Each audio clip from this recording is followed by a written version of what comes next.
We can stop water of 240 million plus people of this country. Dare not, cannot. You will to explain those actions. I hope that time doesn't come, but it will be such actions that the world will see. And the consequences of that may be felt for years and decades to come. Pakistan का भारत को सख्त पैगाम, पानी, दहशतगर्दी और झूठे बयानिए पर मजीद खामोशी नहीं। भारत ने पानी रोका तो संगीन नताइज के लिए तैयार रहे, आबी जारियत को हथियार बनाया तो रद्द अमल फौरी और फैसला कुन होगा। सीज फायर की खिलाफ वर्जी हुई तो इंडिया भारी कीमत चुकाएगा। DGISPR लेफ्टिनेंट जनरल अहमद शरीफ चौधरी का इंतबा। गैर मुल्की मीडिया को इंटरव्यू में उन्होंने कहा कि खवारिज हों या बलूचिस्तान में सरगर्म दहशतगर्द, भारत खित्ते ख़ास तौर पर पाकिस्तान में उनका असल सरपरस्त है। हकीकत छुपाने के लिए झूठे बयानिए के पीछे छुप रहा है।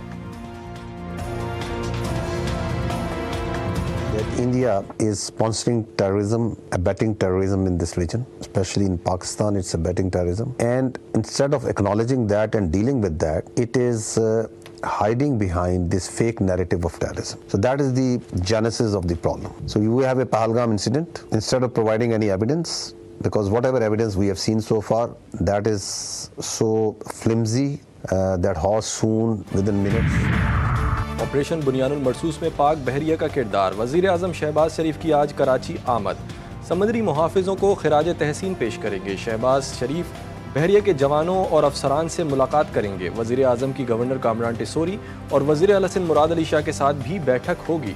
मुल्क की सियासी सूरत हाल पर गौर होगा। भारतीय जारियत और खित्ते में कशीदगी, आलमी रहनुमाओं को पैगाम। पाकिस्तान का सिफारती महाज सरगर्म। नायब वज़ीर आज़म और वज़ीर ख़ारजा इसहाक़ डार आज अहम दौरे पर चीन जाएंगे।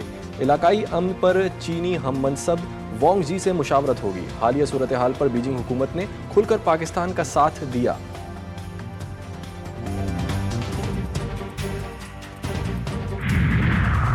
पाकिस्तान की जंगी सरमायाकारी का बदला, अफगानिस्तान और भारत का बढ़ता हुआ इत्तेहाद।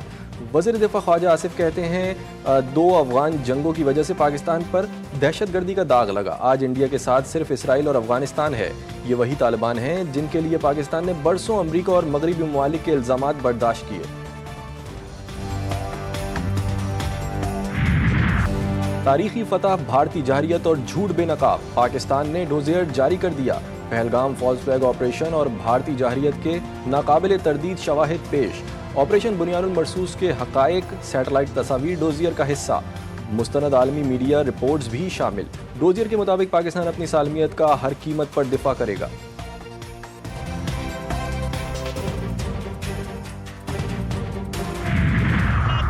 जहाज मार गिराए। दुश्मन ये नहीं जानता था कि उसका किस फौज से पाला पड़ा है। अल्लाह का फजल था कि हमारी सिविल और अस्करी क़यादत ने एक एक माँ का, बहन का, भाई का, बुजुर्ग का मान रखा। आर्मी चीफ की वलवला अंगेज क़यादत में भारत को वो मुंह तोड़ जवाब दिया जिसे वो हमेशा याद रखेगा। वफाकी वज़ीर इत्तलात अता तारड़ ने कहा, फतह मिसाइल फायर किया तो भारत में खलबली मच गई। स्पीकर कौमी असम्बली अयाज सादिक का कहना था कि 50 मिनट की लड़ाई में दुनिया को पता चल गया पाकिस्तान कितना मजबूत है। आइंदा भी दुश्मन का मुकाबला मुत्तहिद होकर ही करना होगा।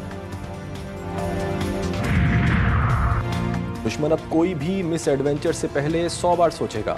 फतह मिसाइलों से भारत पर हैबत तारी, नाम नेहाद ताकत पाश पाश हो गई। वफाकी वज़ीर दाखिला कहते हैं, ताकतवर को पाकिस्तानी कौम ने आहनी यकजहती से इबरतनाक शिकस्त दी।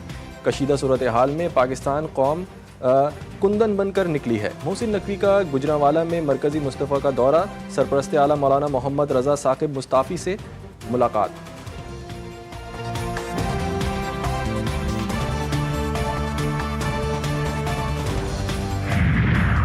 भारत की नई सरहदी पॉलिसी, जो मसला ना हल हुआ उसे पड़ोस में ढकेल दो।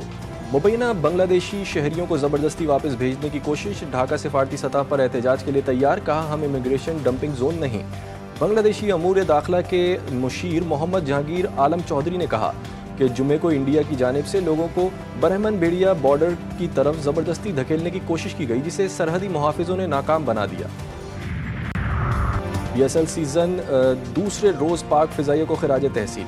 मैच के दौरान एक और रंगारंग तकरीब का इनेकाद। Air chief marshal Zaheer Ahmed Babar Sidhu की शिरकत, चेयरमैन पीसीबी मोहसिन नकवी और दीगर हुकाम भी मौजूद। कौमी तराना पढ़ा गया, गुलकारों ने मिली नगमे का गाकर शायकीन का जोश और जज्बा बढ़ा दिया। लाहौर कलंदर्स ने प्लेऑफ मरहले के लिए क्वालिफाई कर लिया। पेशावर ज़ल्मी को 26 रन से शिकस्त दे दी।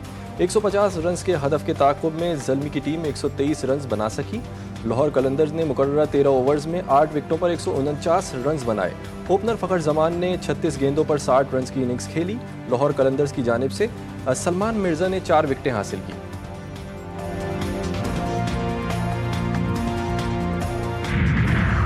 PSL सीज़न 10 के पहले मैच में कोयटा ग्लैडिएटर्स ने मुल्तान सुल्तान्स को 2 विकेटों से शिकस्त दे दी। मुल्तान सुल्तान ने पहले खेलते हुए 7 विकेटों के नुकसान पर 185 रन बनाए थे। कोयटा ग्लैडिएटर्स ने हदफ 8 विकेटों के नुकसान पर आखिरी बॉल पर हासिल किया। हसन नवाज ने 67 रन की नाकाबिले शिकस्त इनिंग खेली। आइंदा माली साल के बजट में 600 अरब रुपए के नए टैक्सेस लगाने की तजवीज़। IMF के साथ पॉलिसी सतह के मुज़ाकरात आज से शुरू होंगे। मिशन आज इस्लामाबाद पहुंचेगा। मिशन के साथ अगले बजट के लिए तजवीज़ इक़दामात पर डेटा शेयरिंग मुकम्मल।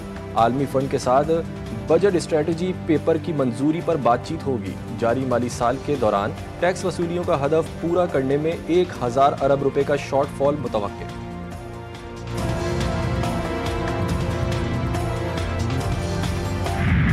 पाकिस्तान जो है वो इकोनॉमिक क्राइसिस से जो है वो बाहर निकल आया है। जो बजट आने वाला है उसमें आम आदमी के लिए खुशखबरी भी होगी और एक ऐसा खुशहाली का प्रोग्राम भी होगा कि जिसके ऊपर लोगों को और ख़ास तौर पे आम आदमी को जो है वो रिलीफ मिलेगा। माशी बहरान का खात्मा, आइंदा बजट में आम आदमी को खुशखबरी मिलेगी। नून लीगी रहनुमा का अवाम को पैगाम। कराची में MKM रहनुमाओं के साथ गुफ्तगू। राना सनाउल्लाह का कहना था कि इत्तेहादियों की मुशावरत से अच्छा बजट पेश करेंगे।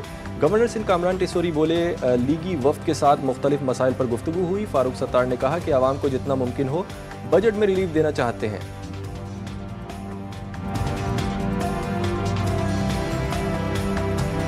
लोगों को जिस कदर रिलीफ दी जा सकती है आइंदा जो बजट आ रहा है उसमें दी जानी चाहिए। जो तनख्वाहदार तबका है ख़ास तौर पर उस पर टैक्सों का बोझ कम किया जाना चाहिए। शहर तबाही बर्बादी से दो चार है तो उससे निकाला जाए और हैदराबाद को भी इसी तरह।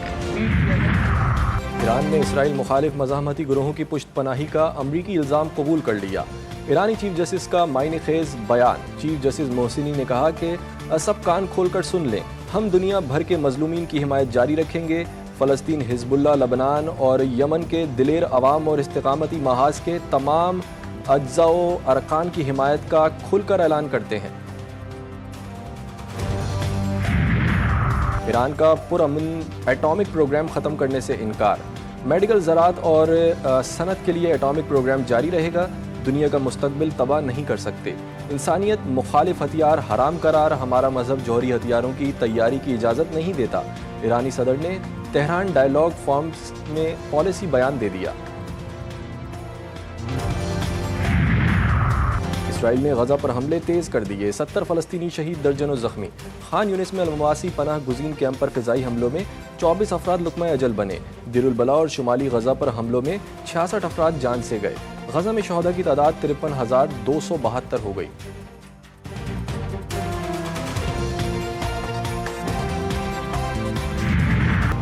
वक्त कम, मुकाबला सख्त। छुट्टी के दिन मवेशी मंडियों की रौनकें रूज पर। शहरियों की बड़ी तादाद जानवरों की खरीदारी के लिए पहुंच गई। मनपसंद खूबसूरत और फरबा जानवरों की तलाश। मंडियों में जोड़ तोड़ भाव ताव जारी। कीमतों में खरीदारों और व्यापारियों में हल्की फुल्की नोक झोंक। कराची की मवेशी मंडी में अंग्रेज के बाद सोना चांदी बछड़ों की भी एंट्री। पंजाब से आए बछड़ों की ऊंचाई 8 फीट और वजन 30 मन।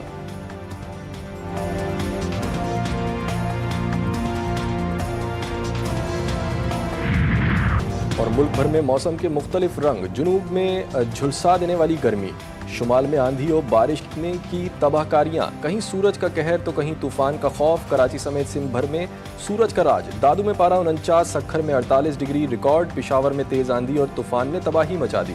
हादसे में 2 अफराद जाँ बहक, मुतअद्दिद ज़ख्मी। मुख्तलिफ इलाकों में तेज़ बारिश से गर्मी का जोर टूट गया। रावलपिंडी में बादलों की घन गरज, बिजलियाँ कड़कने, गरज चमक और तेज़ हवाओं के साथ बारिश। बादल खुलकर बरस पड़े।